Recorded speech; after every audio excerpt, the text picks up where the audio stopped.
হচ্ছে 1875 খ্রিস্টাব্দে 12ই এপ্রিল এই মন্দিরের ভিত প্রতিস্থাপন করা হয়েছিল।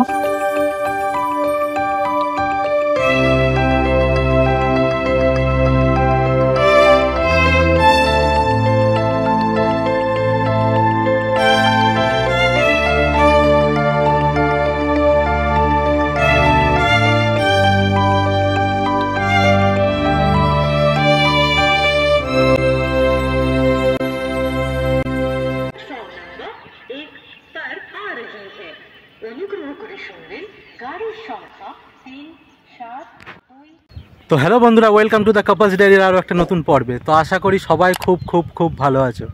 তো আজকে আমরা আবার বেরিয়ে পড়েছি খুব কাছের, মানে চন্দননগরের খুব কাছের, মানে ব্যারাকপুরের অন্নপূর্ণা মন্দিরে যাওয়ার জন্য। তো অনেকেই হয়তো ব্যারাকপুরের অন্নপূর্ণা মন্দির দেখেছো বা জানো, আর আবার অনেকেই জানো না। এই মন্দিরের কিন্তু একটা বিশেষত্ব আছে, এটা কিন্তু পুরো দক্ষিণেশ্বরের মন্দিরের প্রায় আদলে তৈরি, হয়তো এই মন্দিরটাই আগে তৈরি। তো যাই হোক, চলো কিভাবে যাচ্ছি, কিভাবে আমরা পৌঁছচ্ছি সেটা তোমরা দেখতেই পাবে। তবে আমি বলে দিই, এখান থেকে আমরা চন্দননগর থেকে যাব শেওড়াপুলি স্টেশন থেকে যাব ঘাটে, মানে গঙ্গার ঘাটে। সেখান থেকে নৌকো করে ঘাট পেরিয়ে ব্যারাকপুর থেকে টোটো বা অটো করে আমরা যাব মন্দিরে। তো চলো দেখতে থাকো, আমাদের ট্রেন আর 2-1 মিনিটের মধ্যেই চলে আসবে। তো চলো জার্নি স্টার্ট করলাম।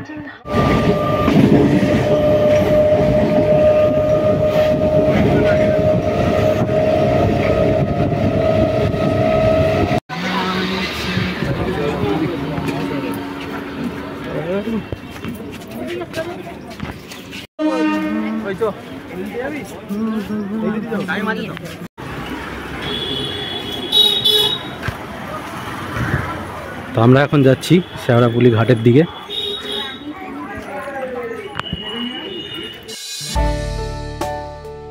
আমরা এখন এসে পৌঁছলাম শেওড়াপুলির নিমাই তীর্থ ঘাটে।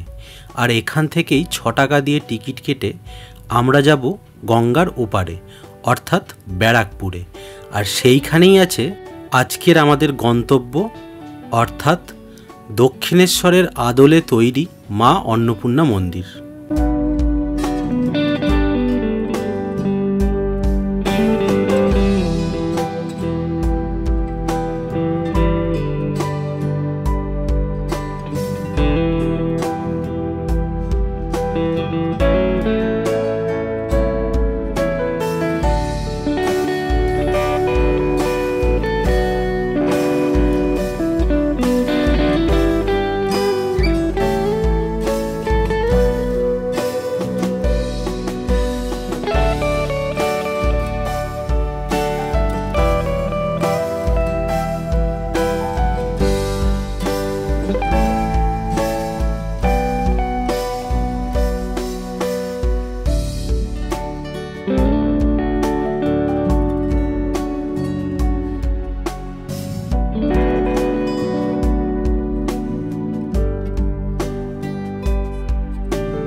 গঙ্গা নদীকে অতিক্রম করে আমরা চলে এলাম অটো বা টোটো স্ট্যান্ডে।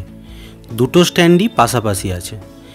অটোর ভাড়া বেশি বলাতে আমরা করে নিলাম টোটোর ভাড়া কিন্তু আমরা পুরো বুক করেছিলাম বলে 150 টাকা নিয়েছে, তবে অবশ্যই দাম দর করে নেবে।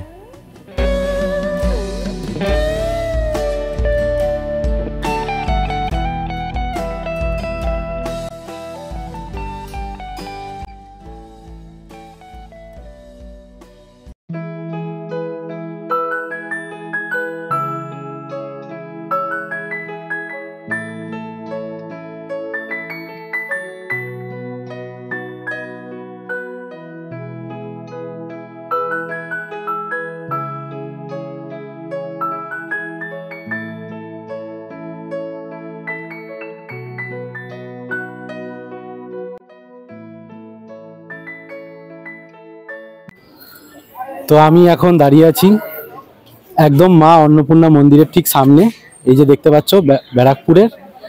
তো এই মন্দিরটা হচ্ছে 1875 খ্রিস্টাব্দে 12ই এপ্রিল এই মন্দিরের ভিত প্রতিস্থাপন করা হয়েছিল। মা ভবানী, মানে রানী রাসমণির যে কনিষ্ঠ কন্যা আছে, মা ভবানী দেবী, তার হাত দিয়ে এই মন্দিরের কিন্তু প্রথম যে ভিতের ইট গাঁথা হয়েছিল। তো চলো, এত বছরের পুরনো মন্দির, পুরো দক্ষিণেশ্বরের আদলে তৈরি। তো এবার এই মন্দিরটা ভেতরে প্রবেশ করে দেখি। তো আমরা এখন প্রবেশ করছি মায়ের সিংহদুয়ার দিয়ে।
তো তোমাদের এক ঝলক আমি মা অন্নপূর্ণাকে দেখিয়ে দিলাম, কারণ আমি যতটুকু ভিডিও করেছি তার পরে পরেই আমাকে বললো যে ছবি নয় দাদা, ভিডিও করবেন না। তো যাই হোক, এই যে আমি সাইড দিয়ে দেখিয়ে দিচ্ছি। তো ভিডিও করা বারণ, কিন্তু আমি যতটুকু পারলাম তোমাদের দেখিয়ে দিলাম।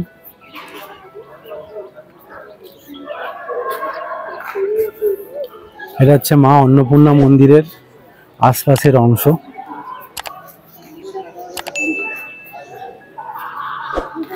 এটা হচ্ছে অফিস, ঠিক মন্দিরের পেছন দিকটায় আছে অফিস। এখানে হয়তো এই যে রুমগুলো আছে, এই রুমগুলো হচ্ছে সেবায়তদের রুম, মানে মন্দিরের যে ট্রাস্টি বা মন্দিরের যারা কর্মরত তাদের রুম। আর এখানে এরপরে যাব আমরা এই শিব মন্দিরগুলোতে।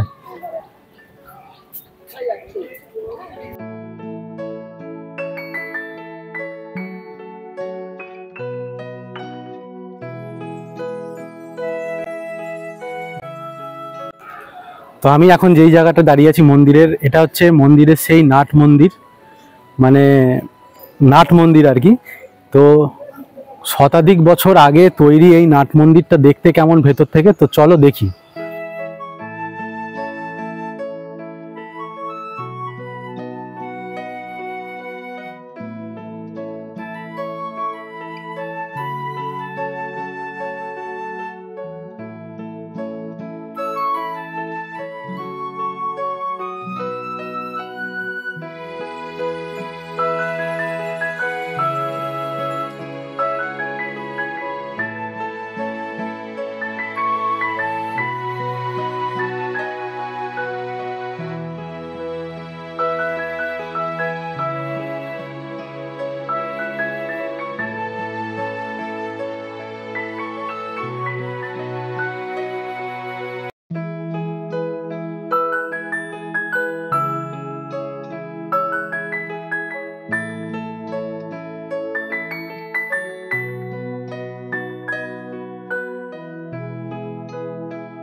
মন্দিরের পেছনের দিকে আছে, এখানে 6টা শিবলিঙ্গ বা শিব মন্দির। যেমন দক্ষিণেশ্বরে আছে 12টা, এখানে আছে 6টা। তো চলো এবার একটু মন্দিরগুলোর দর্শন করে আসি।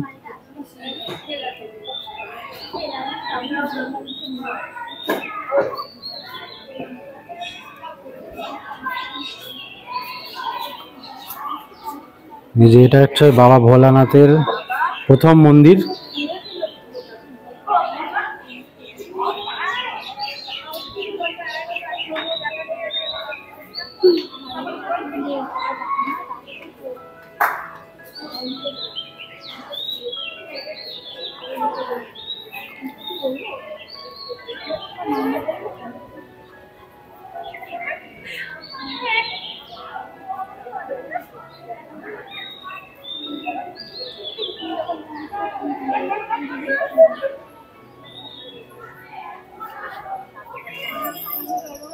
তো এই হচ্ছে 3টে মন্দির, আর এই পাশে আছে 3টে মন্দির।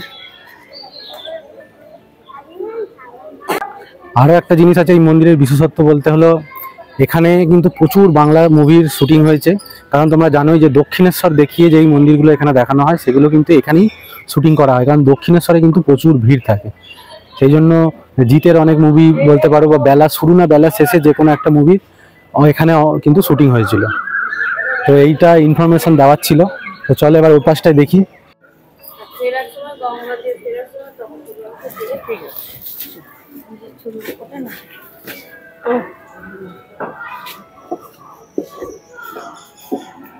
তো এটা হচ্ছে মন্দিরের ধ্যান ঘর।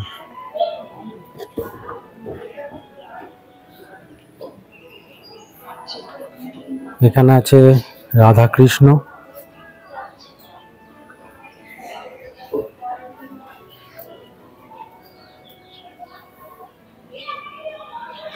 এখানেও কিছু কিছু ঠাকুর আছে, সম্ভবত দেবী দুর্গারই রূপ, আমি ঠিক বুঝতে পারছি না।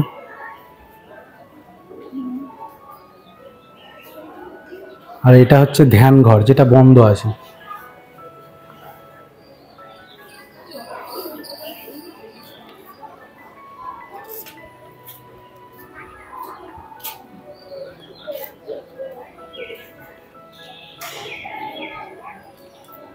তো এই ছিল ব্যারাকপুরের অন্নপূর্ণা মন্দির, যেটা আমরা তোমাদের দেখিয়ে দিলাম। তো মন্দিরে আর তেমন কিছু নেই, এইভাবেই মন্দির তোমরা ঘুরে দেখতে পারো। মন্দিরটা খুবই ছোট কিন্তু খুব সুন্দর আর অতি প্রাচীন মন্দির। তো বেশি ভিড়ও থাকে না, খুব শান্ত পরিবেশ, নিরিবিলি একটা জায়গা। এখানে তোমরা এসে শান্তিতে কিছু সময় কাটাতে পারো, ভালোভাবে পুজো দিতে পারবে। তো চলো এবার আমরা এখান থেকে বেরিয়ে যাব। আমরা বেরিয়ে এবার একটুখানি এখানকার গঙ্গার ঘাটটা দেখতে যাব, শুনলাম নাকি এখানে খুব সুন্দর গঙ্গার ঘাটটা করেছে। তো চলো এবার যাওয়া যাক।